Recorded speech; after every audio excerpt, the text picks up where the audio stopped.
Grabe. Ayos. Mabugat guys.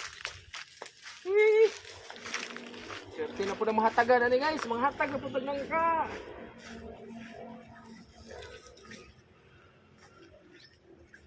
Go. Enggak mo diha guys. Mabugat ta oy. Yes. Yeah. Pos na. Tanaw na itong pinaka-kilo ni guys. Ano po guys? 30 mo ni. 22. 22.25.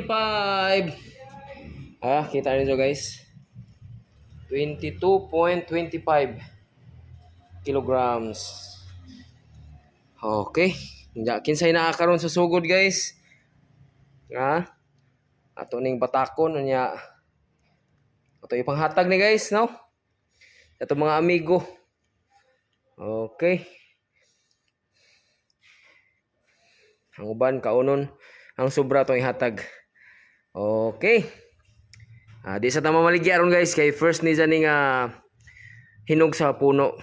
Pero kadaghanan ni bunga pero kini may pinakamaguwang niyang fruit, no? So panghatag ta. Panghatag. Daghan man kayo 22.25 kilograms. Ito nang hiwaon ron guys atong batakon. Sige. Bigat niyan. Mga 15 kilos siguro yan. 22.